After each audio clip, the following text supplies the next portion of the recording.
From GRO sa club ngayon ay businesswoman na part 3. Lumipas ang mga araw ay lagi ako pinupuntahan ni Adrian at sinusubukan akong kausapin pero ayoko na muna siyang kausapin.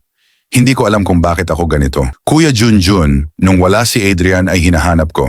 Pero ngayong andito na siya, ayaw ko naman kausapin para malaman ko ang naging dahilan niya kung bakit siya nawala ng matagal.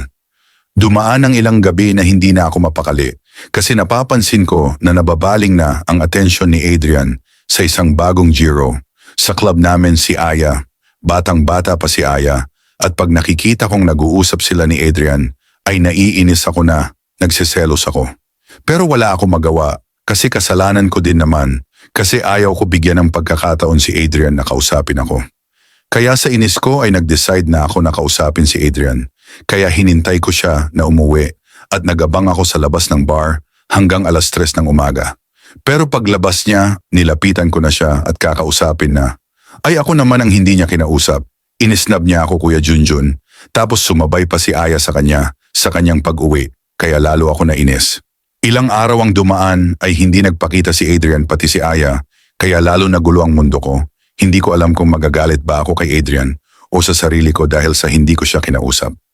Kaya gumawa na ako ng paraan para magkausap kami ni Adrian. Minsan nang pumunta siya sa bar habang naghihintay siya ng order niya, ay nilapitan ko siya at kinausap.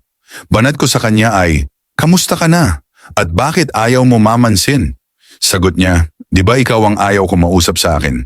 So eto na nakikipag-usap na ako sa'yo. Pwede na ba tayo mag-usap ng maayos?" Sabi ko. "Okay sige," sabi niya, "bukas magkita tayo sa Lemuria Gourmet Restaurant at doon tayo mag-usap." Okay sige na parating na si Aya at may pag-uusapan pa kami. Nakakainis to si Adrian kausap niya na ako pero si Aya pa rin ang bukang bibig niya at saka ano bang meron doon sa restaurant na yon at doon pa kami kailangan mag-usap. Kinabukasan ng gabi ay nagpunta ako sa restaurant na sinabi niya. Nagulat ako ang ganda ng lugar at mukhang mamahalin ang mga pagkain. Pagpasok ko ng pinto ay nagtanong ako sa isang waiter kung may nangangalang Adrian ba sa loob. Sumagot ang waiter na, "Andun na po sa kanyang lamesa." Paglapit ko ay nakita kong may kasama siya sa lamesa at nakita ko si Aya, kumunot agad ang noo ko at nagtataka ako kung bakit andun si Aya.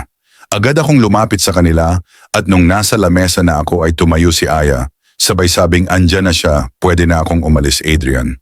Nagtaka ako at nagulahan kung bakit ganon, bakit umalis si Aya.